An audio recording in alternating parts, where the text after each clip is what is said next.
Hello all, my name is Richard Charnock. Welcome to the 13th webinar in this series.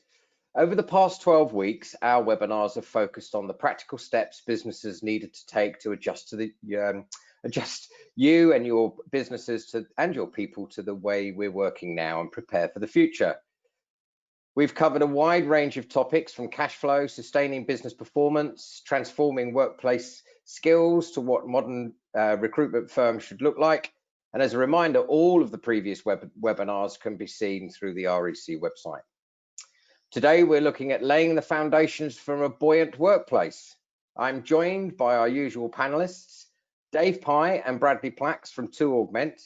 Augment are business consultants and strategic advisors to the recruitment industry. Brad and Dave work in a non-exec advisory capacity with their clients, both in the UK and abroad. Dave is well known as an MD and CEO within the recruitment industry and is presently a non-exec director of both recruitment and technology businesses. Bradley's been in the industry for over 25 years as a recruiter, a business director and a non-exec director, but Bradley's better known to you all as the founder of Broadbean. Also with us today is Paul Jacobs and Howard Greenwood from Love Work Life. Their consultancy provides ethical support to help drive both business and personal growth. Paul has spent over 40 years in the recruitment industry and is the former managing director of Office Angels. Howard has spent over 25 years in the industry and has a proven track record of managing businesses and increasing both their revenues and profitability. We've got some great questions that have come through and we're going to ask our panel, but I know they're keen to get moving. So without further ado, let's turn to Dave for our first really big question. Dave, will the measures put in place as a result of the pandemic and social distancing result in the end of the office environment? Oh, now, I don't think I can just say no, and then that's it. I'll do a little bit more than just say no. The office environment is still going to exist, and as will the home environment.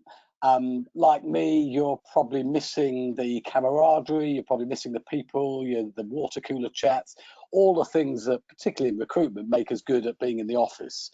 But I think those things will come back. All those things that used to annoy us, we're now missing. Some of those meetings and some of the biscuits and all the stuff that used to go on, we're probably missing a bit because we're into 80 odd days of lockdown.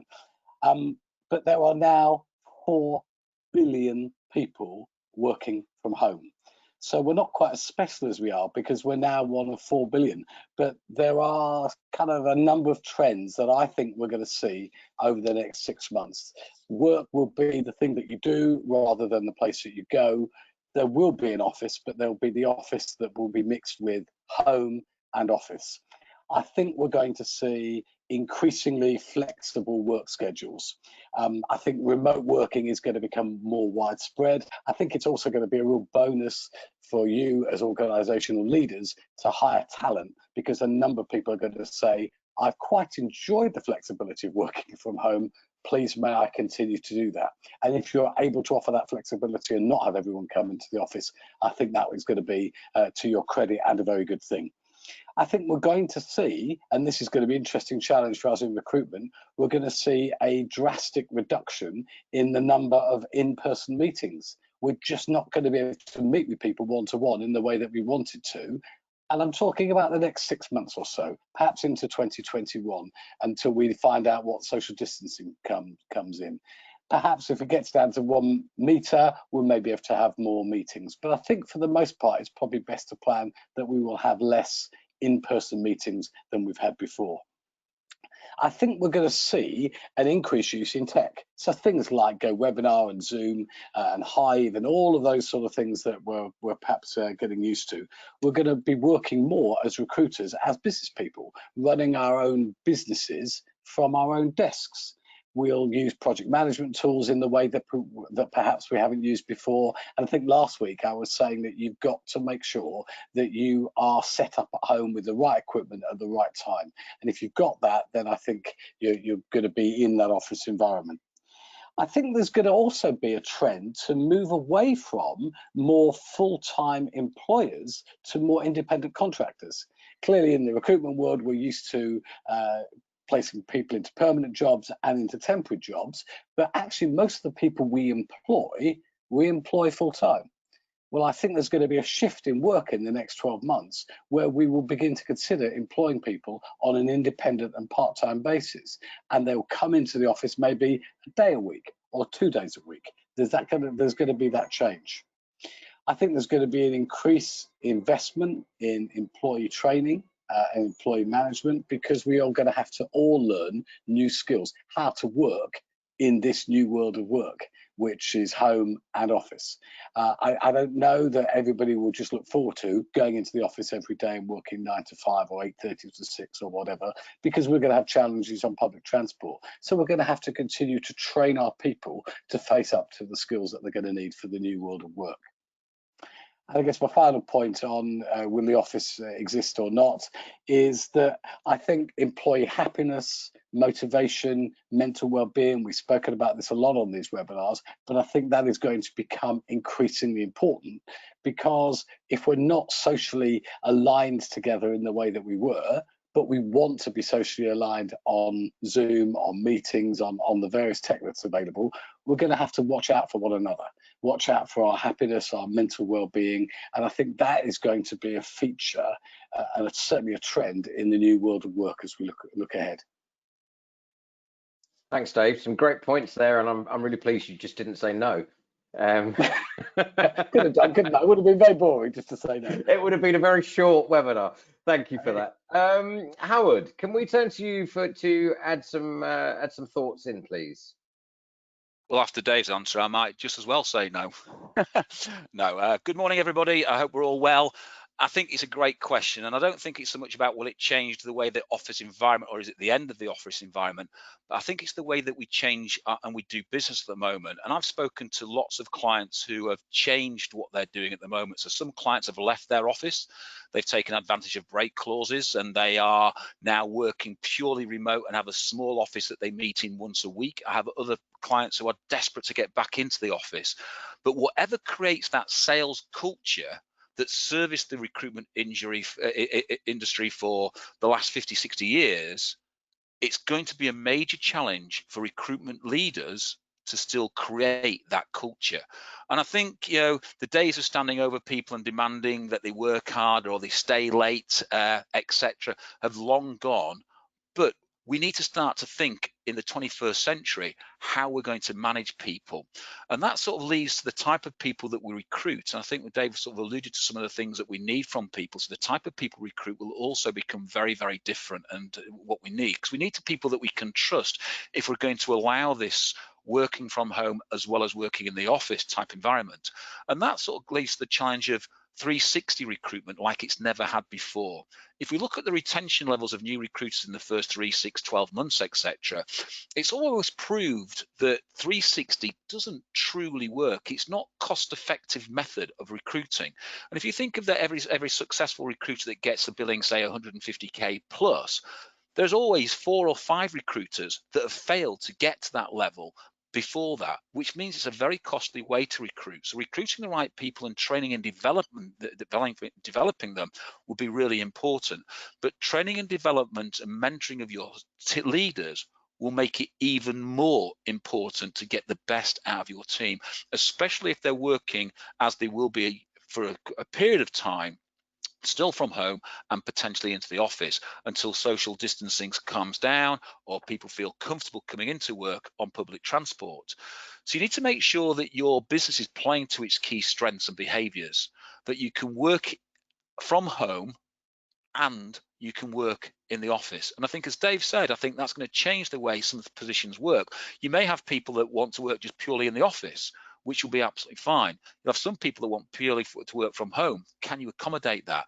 You'll have people that may have a job now in recruitment that is purely traveling, the traveling sales rep going out and opening new clients, etc.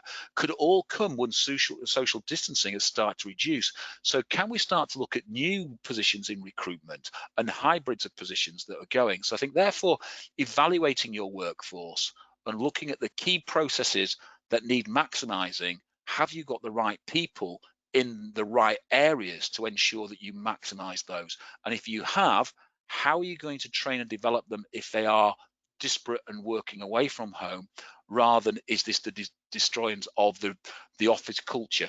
I think the office culture will still be there, but in a different way, and we've got to learn how to manage that. And as leaders, we've got to learn how to lead in that type of environment.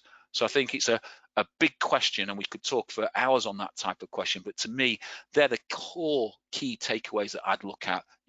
Look at the right people, look at your processes, learn how to manage them. Thanks, Howard. That's really interesting, and I think the what you're talking about there about selecting the right people and the true 360. Many people will say they don't really exist, but I think we'll move on to the next question, because that really nicely moves across and to workforce planning. And workforce planning is not something that many listeners may have done before. But let's ask Paul, how important is workforce planning and when should it be undertaken, Paul? Well, hi, Richard. Good morning, everybody. I was also curious as to what the real meaning of workforce planning was. So I thought I knew, I checked it up. And so for those of us that have not been through this before, let me just explain how it works through. So workforce planning is a process, if you like, of really reviewing your current workforce, looking ahead to understand what the future workforce needs might be. It's looking and analyzing the gap between the present and the future. So, and then thinking through the solutions so that a business can really accomplish its missions, its goals, its strategic planning. It's really about getting the right number of people with the appropriate skills employed in the right place at the right time and at the right cost to deliver outstanding service to customers.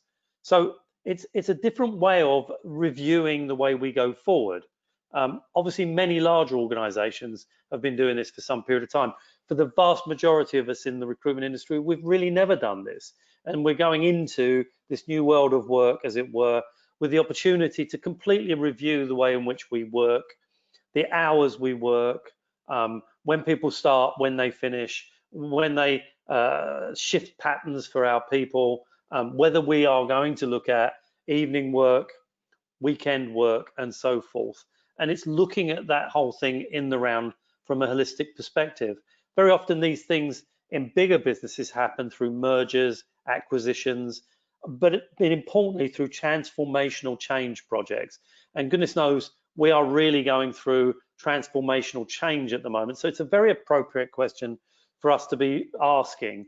How are we going to adapt our workforce, both the current people and people coming in, to accommodate those changes and get us fighting fit to look after our customers, our clients, and our candidates?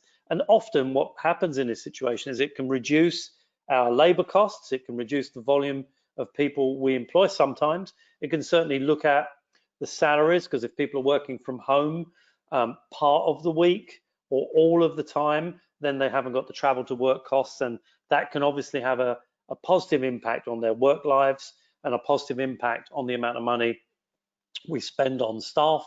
It talks to the size of our offices. Do we need such big offices? Can we restrict and constrict, as it were, the number of seats we have? Because people are sharing spaces, sharing desks. They're not in every day. You don't need a desk for everybody. If people are sharing, coming in at different times, and we have shifts, as it were, it looks at targets. It will also talk to employee retention. So how do we look after our people in a different way that will improve their view of working for the business, because it improves their work-life balance. Their sense of belonging and loyalty to the company increases because we're doing for them things, as it were, that have never been done before, and increases their feeling of wanting to be a part of the business going forward. It also talks to succession planning, so looking at how we improve and develop our people, our retention planning, talent management, and indeed how we look at the jobs, the tasks. We talked about this before, segmenting roles, some people resourcing, researching, other people working as pure consultants, other people working in BD roles and so forth.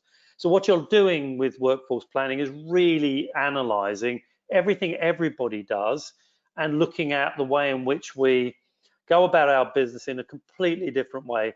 But at the core of all of this is how it assists our clients and our candidates, and at the same time blends with how we take very good care of our people, considering the work balance and the life balance. So we have this brilliant opportunity to review absolutely everything we've ever done and reevaluate and consider how we move it forward in terms of adapting to the new modern world of work.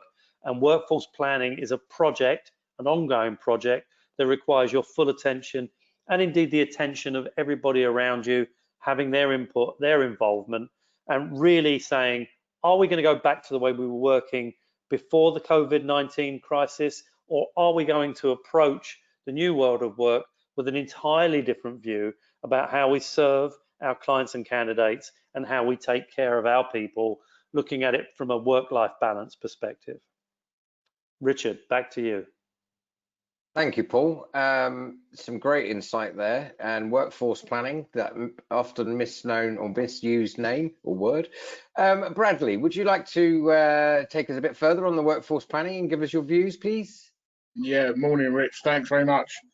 Not sure if I just should talk about football. I don't know if there's much else I can add after Paul's just spoken so eloquently about the subject matter.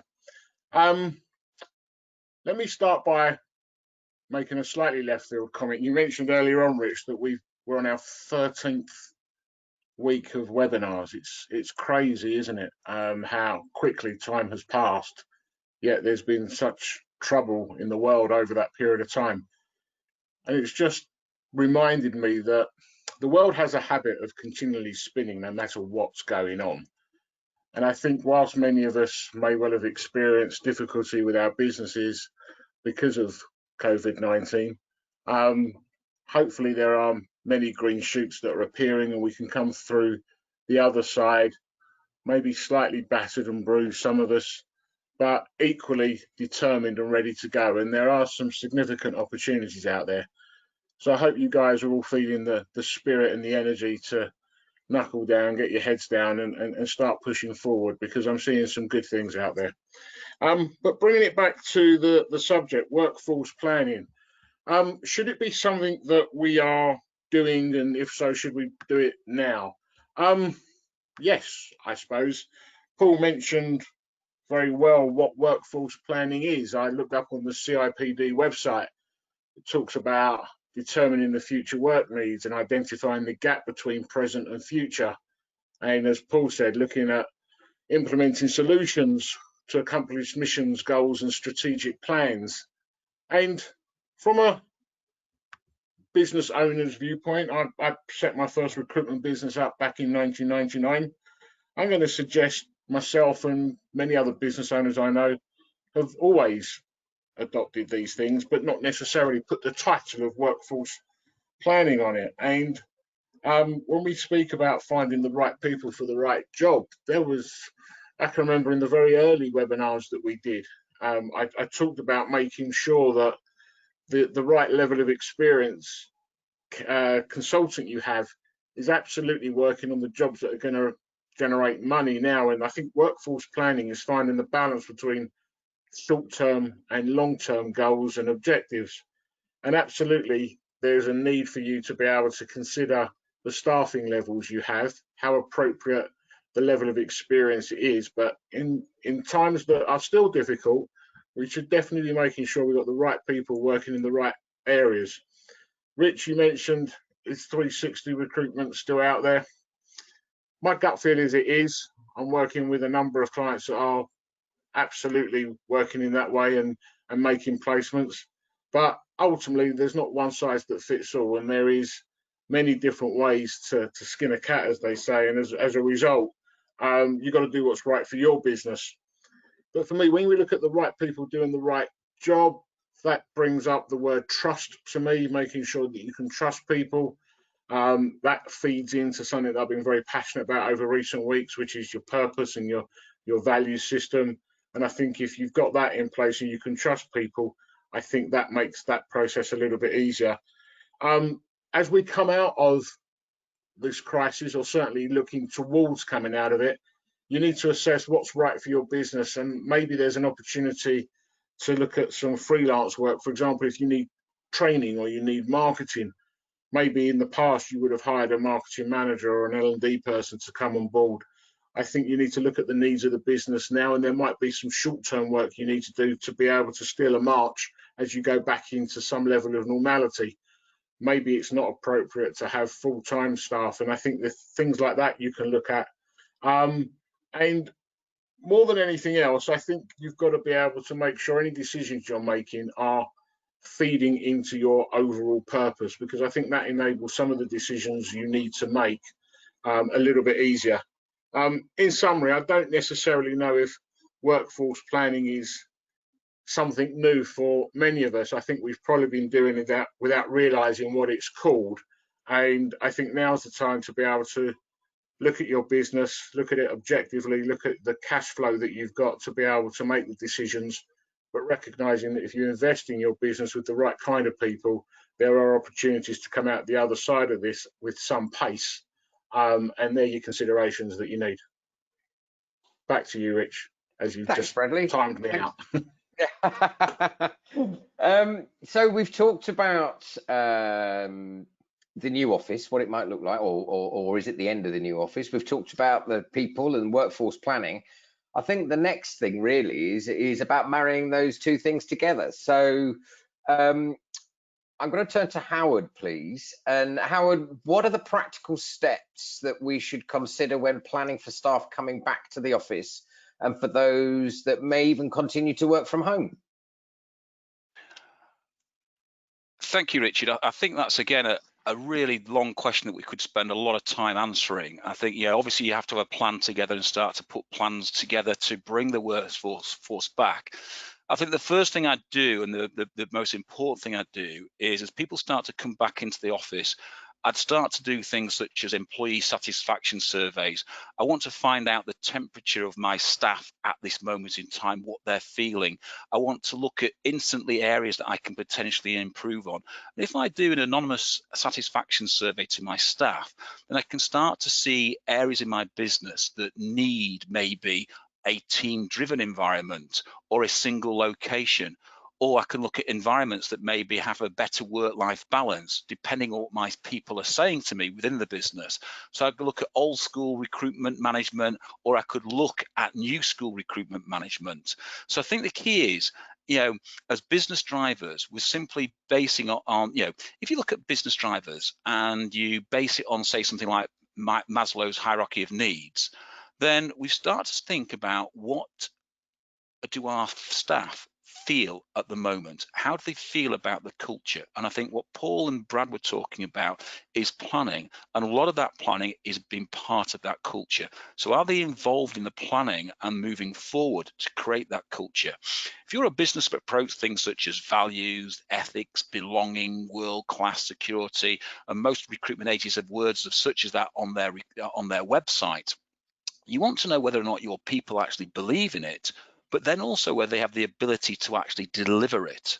And I think that's where you start to look at that. You start to look at a proper employee survey that would truly see whether your people are actually want to be as part of your business and believe in what your business is actually trying to deliver to the clients and candidates out there, but also what your business is actually delivering to them. So when planning your recovery, you need to be able to start to see those easy wins.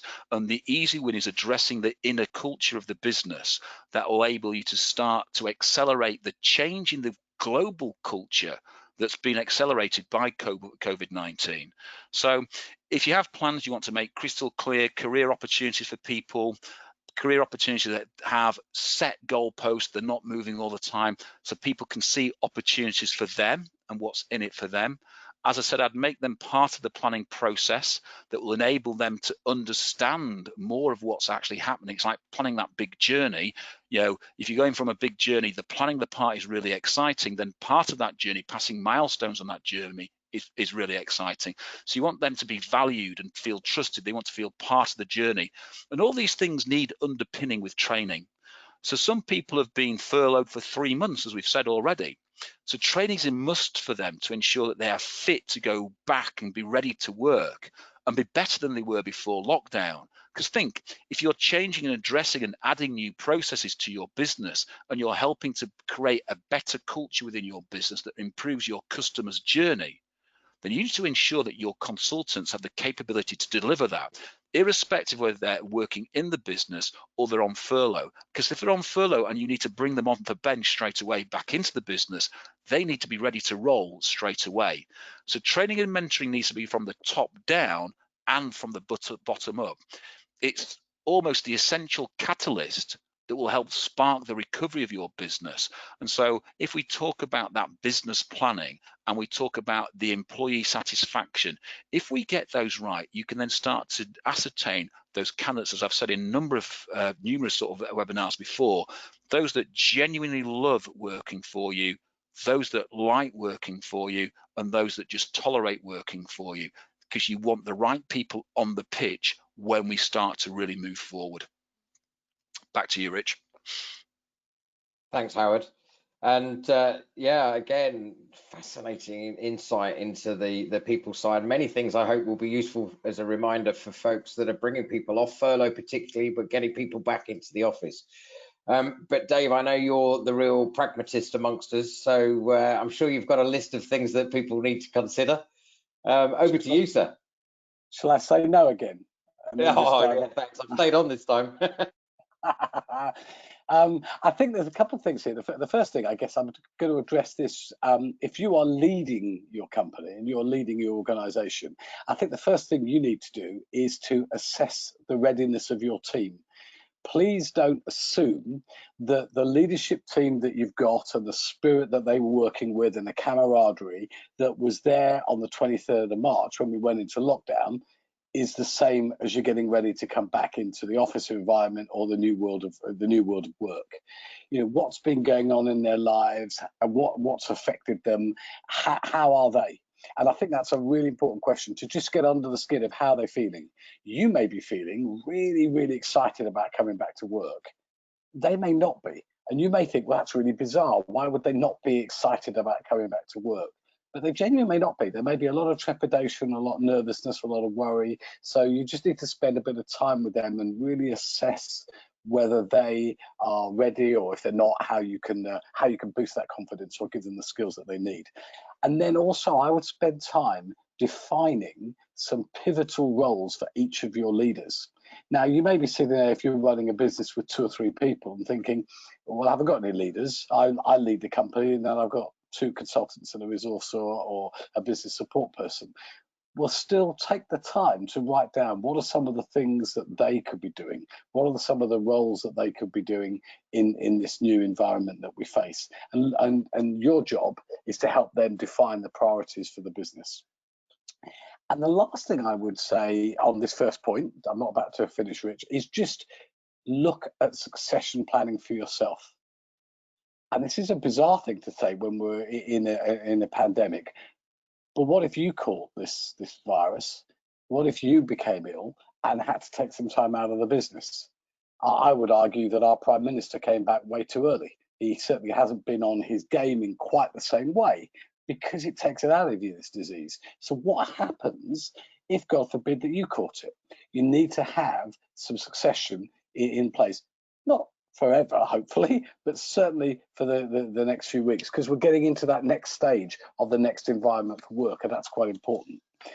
I think each of your people should have their own customized return to work plan. What is it going to look like for them? And go back to that first question of work is going to still either be a combination of being at home or being in the office, but customize it for each of your people.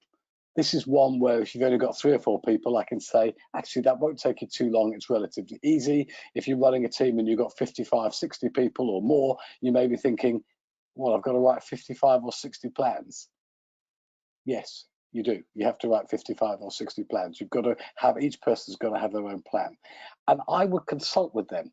I think this whole idea of real-time learning, which Howard has spoken so eloquently about, is aligned to real-time listening to where they're at, what they want, what they're looking to get from you, where the business is, what's going on. Just listen to them, and then you can help put those plans together and support your managers into the new way of working. Give them the energy, give them your commitment, give them your praise, remind them of what they're about. Just keep encouraging them, because it's different for everybody. It's different for you as the leader, but it's also very, very different for your managers. There's no question about that. And look at the job roles that you've got now. Are the roles that you've got now in your business right for the next 6 months? They may well be. There may be no need to change anything, but just in case there is, have a look. Just make sure that the roles fit. I'd have a quick assessment of the skills that you've got and the skills that you need. You may be sitting there thinking about some of your people on furlough and thinking, well, I'm not sure whether I need them. But then again, you could be looking and going, but actually they've got skills that the new world of work I will need in the office. So do an analysis. And when I'm saying do an analysis for your people, I'm talking about the people that are currently in the office, and I'm talking about the people that are on furlough. Everybody's still part of the firm. Look at your reward structure and your reward systems. But maybe bonuses at the end of the year, bonuses at the end of the quarter. Maybe they're all up for grabs now because perhaps you haven't hit the targets that you've wanted to hit. But people still like to be incentivized. They still like to perform. They like to overperform, outperform their colleagues. So do you need to change your system? For those of you who have reward systems like a weekend away in Malaga, or if you're very fortunate, you can go for a week away in the British Virgin Islands. You can't, because you can't go there, and you may not be able to go there for a little while. So you may need to tweak that. It may need to be something different. Look at your reward systems and align that to the behaviors that you want to see of the people that are in your office and the people that are going to come back. And the last thing I'd say to you as leaders out there, you're not on your own in this. Please ask for help. Ask any one of us. Go onto the REC COVID website. Ask for help. Use this time to learn. Use this time to engage with one another, but ask for help, because we're all in this. I think I've said this weeks and weeks ago. There is no playbook for this. So we're all kind of learning about how we respond to this together. There's nothing wrong in saying, actually, I'm not too sure what to do. Could you give me a hand? And we've made that commitment, and we're very happy to do that. Hopefully that helps, Rich. Thank you. Thank you very much, Dave. I'm sure it does. Just to reiterate Dave's plea there to seek help, as you know, that every one of our speakers today has offered up an hour of their time free of charge to you as listeners. So please contact them using the slide or the information that's on the slides later on. Also on the REC website, we have got a specific area that covers all things COVID. And we've got a section that is about returning your staff from lockdown, basically. And I think the main thing that you will have seen in the press recently is about the health and safety at work and the checks and the risk assessments that need to be done. So yes, definitely take a look at that information if you wish. So moving ourselves on. Our industry is not just about buildings, and it's a social industry. In social, I don't just mean those bits around the celebration of success, but also the office environment. And what I would like to turn to now is about the team spirit and supporting each other. Remote working and social distancing is here to stay for a while, possibly. But how do senior managers replicate? God, it's difficult. How do senior managers replicate our social culture with current working patterns? So, Bradley, thanks for teeing yourself up for this one. Over to you, sir. Thank you, Rich. I think it's a really interesting question. I'm picking up on the word replicate. I mean, I don't know if we should be replicating what we've done before in the past, because the world looks a little bit different today. Maybe it's more a question of adapting. And I think Dave made some points just a moment ago that are actually really relevant to this particular question. Technology is going to be a huge part, because you're going to have some people working from home, you're going to have some people working in the office, and your team is going to potentially be physically more split than it almost is already, because at the moment, if everyone's doing the same thing, you're all experiencing the same thing. If you've got a half and half scenario, how do you keep that communication going? So I would definitely be looking at the technology that you have within your office, that you can get everybody in the office around a Zoom or a Teams meeting, so that all the individuals working at home can also jump on and you're all in that together. I think that builds culture and enables you to keep the communication going. But if we look at how we've done things before in the past as an industry, and not every company is the same, but Dave alluded to the trips and the nights out and the Vegas trips and the this, that, and the other. Those days aren't going to be here for a while. So whilst there's a desire to want to try to make sure that you are creating that camaraderie with everyone, I think if I was running a recruitment business at the moment, I think I'd be minded to try not to second guess what actually people want. I would simply just ask, what can you do in order to be able to make the experience of work in this new world enjoyable, on the premise that we can't do what we've done before? And let your team tell you the kind of things that would motivate them, and then see what you can implement from there. We're not going to be able to go out drinking as we've done before. We're not going to be able to go out for meals. That's just a moment in time. That's just not going to be forever.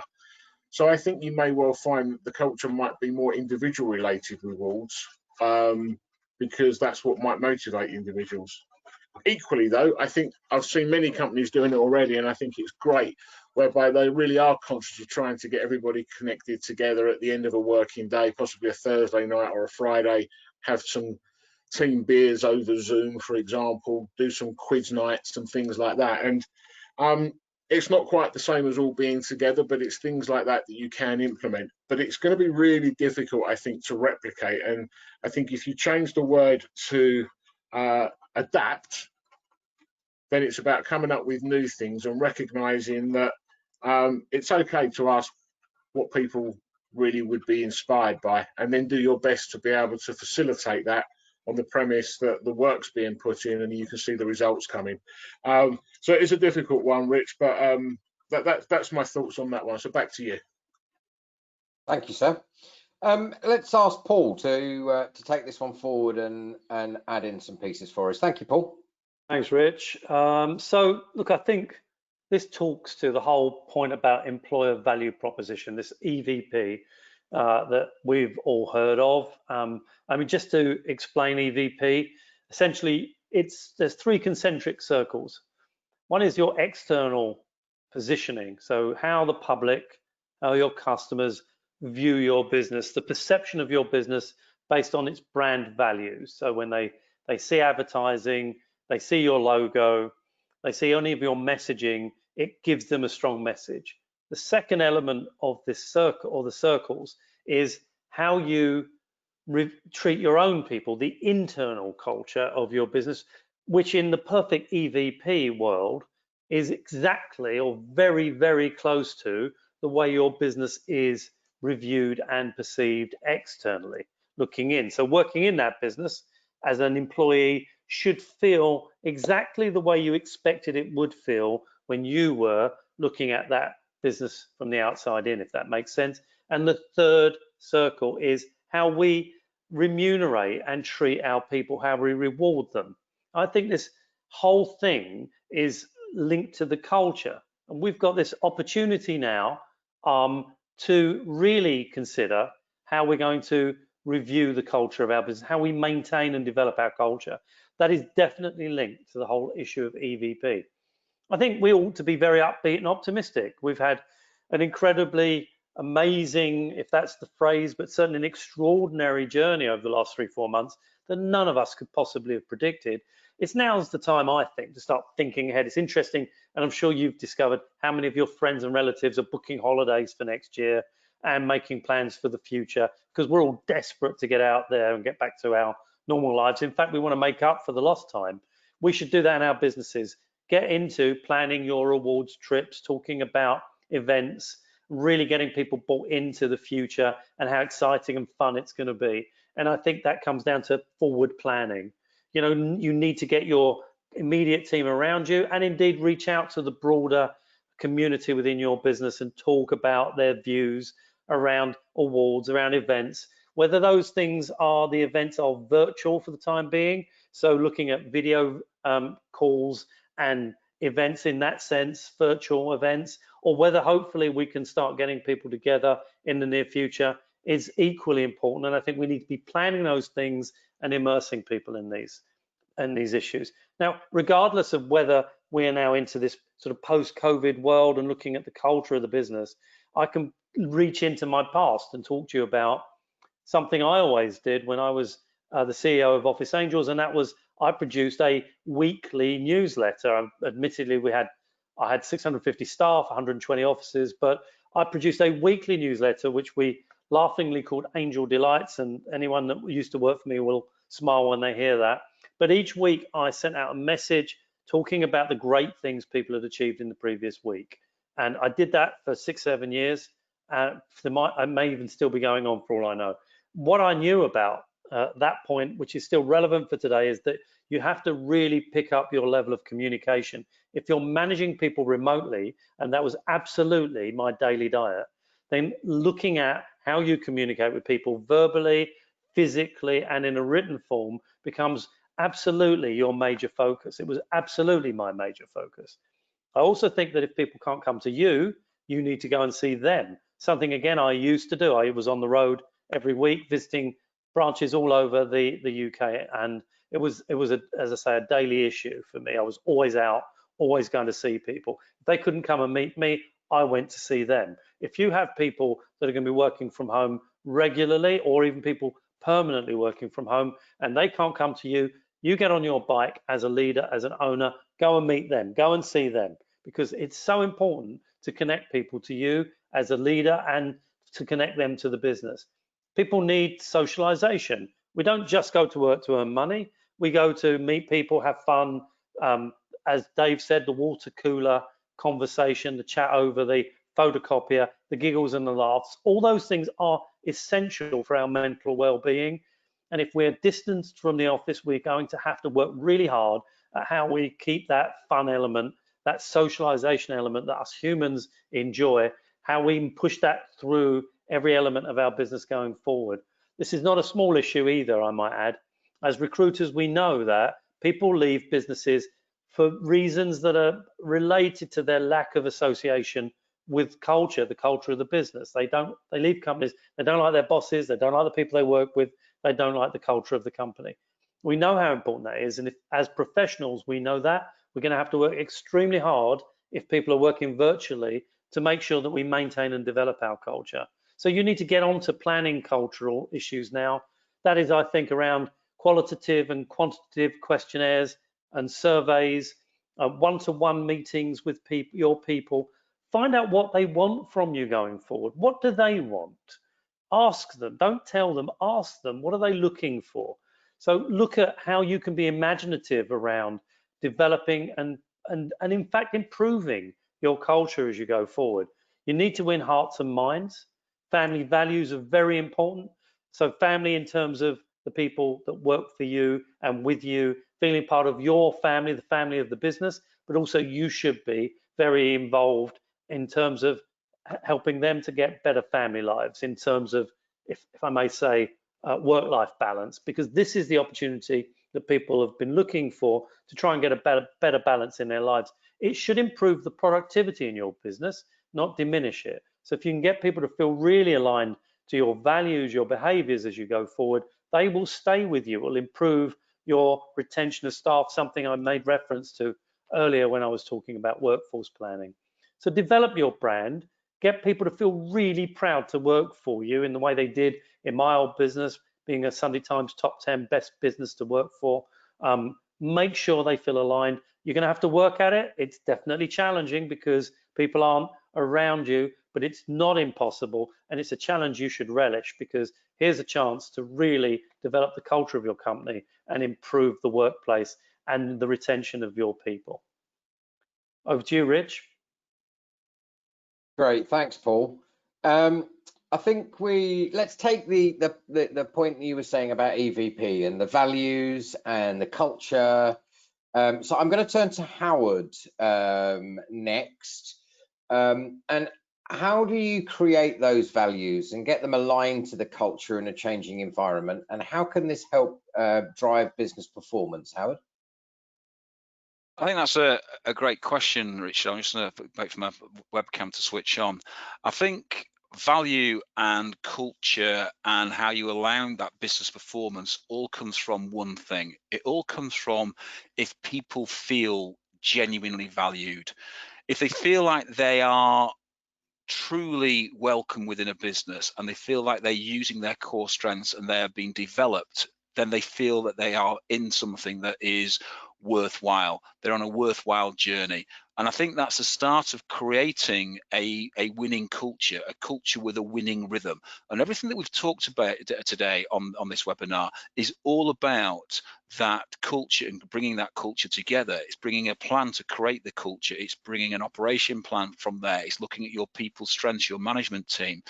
If people don't feel secure, then they don't feel valued. And therefore, they'll flip into what I would call survival mode. And once it's in survival mode, then they're really on the lookout for a new job. They'll do the bare minimum to survive each day.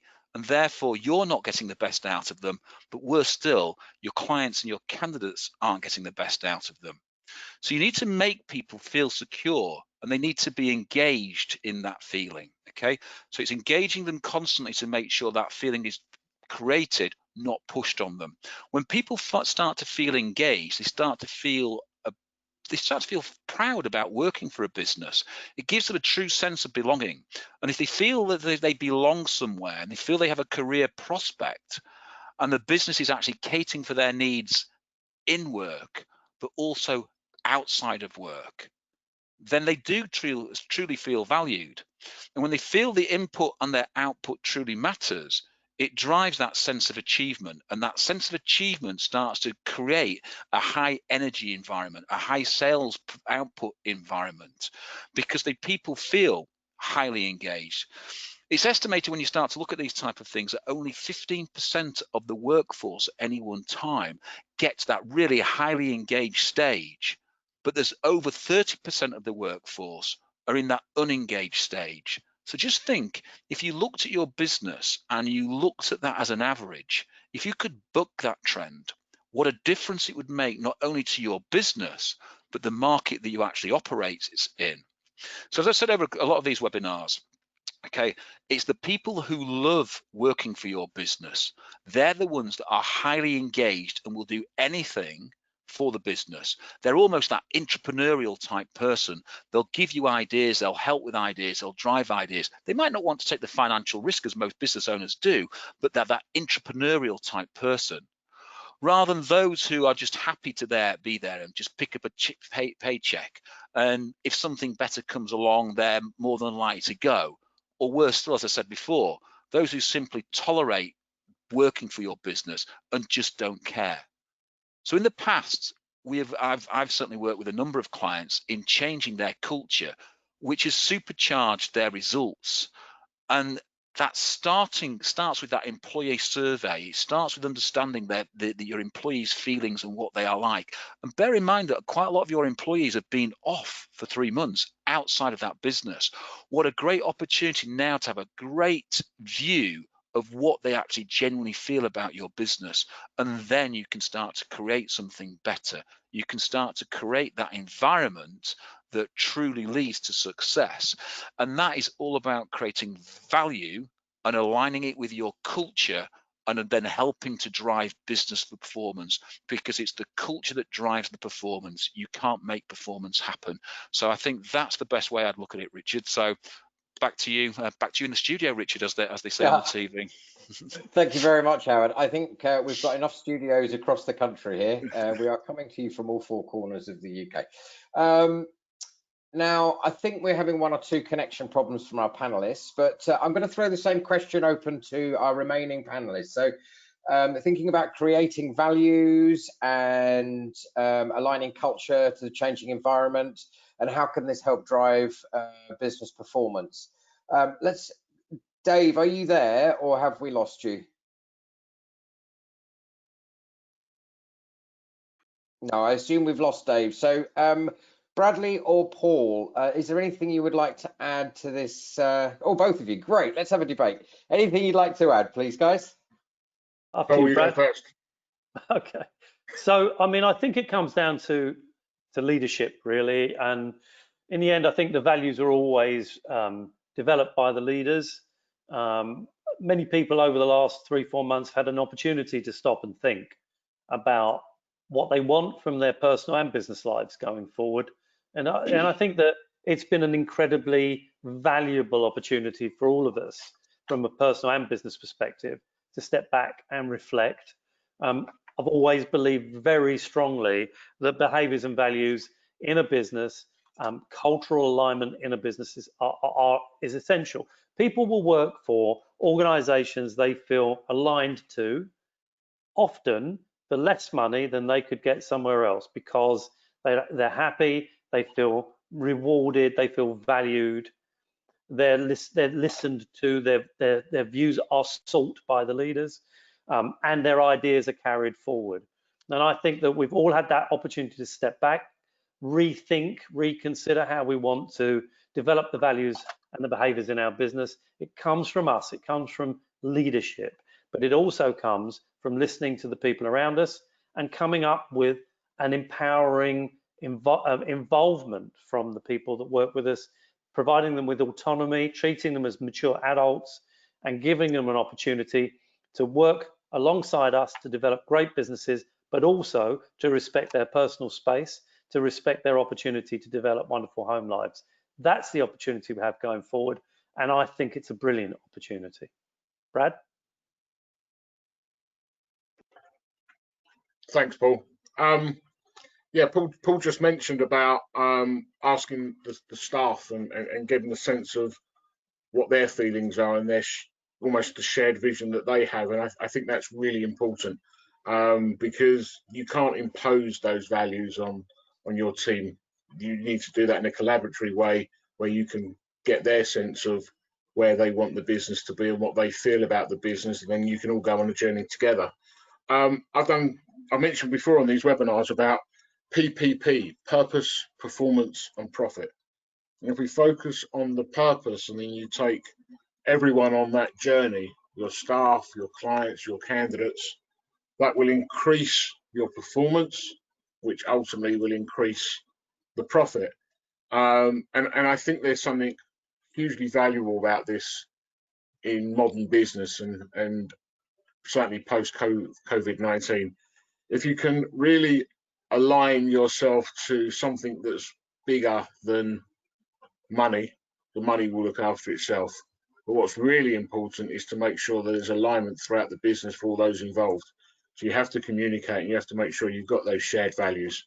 I've recently been interviewed and did a talk for about 45 minutes on purpose, performance, and profit.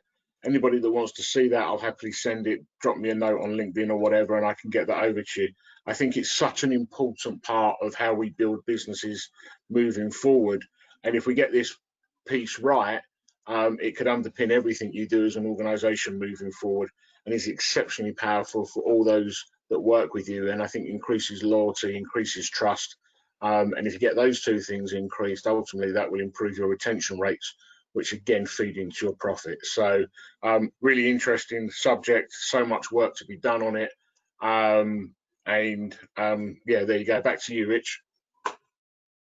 Great, and thank you very much, Bradley. I think we have lost Dave. So what I'm going to do is I'm going to.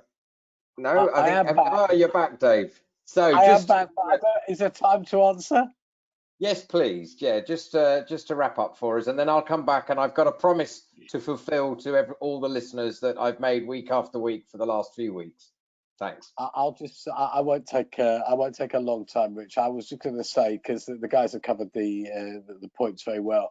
I think engagement is going to lead to stronger set of values and a stronger sense of I'm in this with my leadership team, with the rest of my staff together. So it's that thing still about celebrating successes, listening to the teams. That's how you build on the values of your business, because your values that got you into this pandemic and the way that you're acting have carried you through. And if they're true and you believe them and you believe in your purpose and you believe in what you're doing, remind people again of what your purpose is, why you're doing it, what you want to achieve, and encourage your teams to keep on with that. That's the most important thing, I think. And analyze what's working well, and analyze what's worked well as you've gone through the last 13 weeks, and play more to those. Keep going with those, because that will get the teams more aligned to you. Thanks, Rich. I just wanted to finish off with that. That's brilliant. Thank you very much, Dave. And thank you actually to all of our speakers today.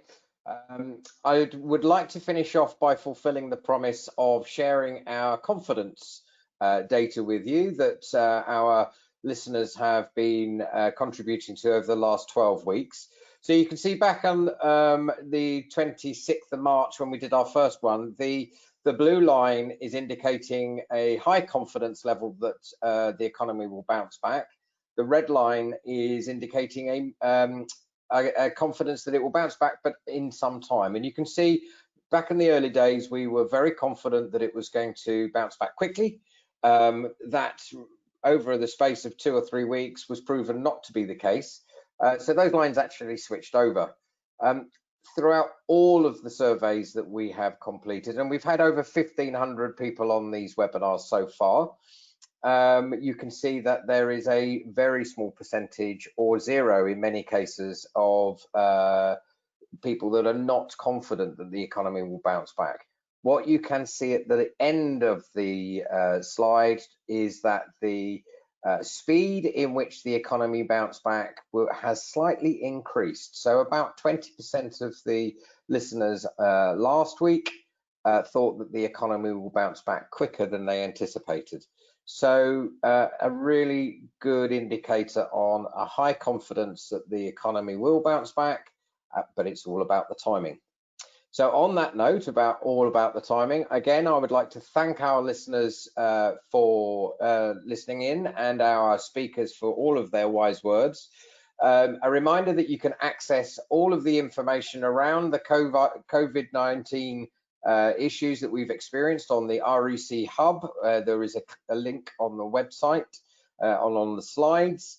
And you will get these slides after the registrations are complete and you've listened in to this webinar. So again, many thanks to all. You can see the contact details for the speakers, and for us, goodbye and see you next week.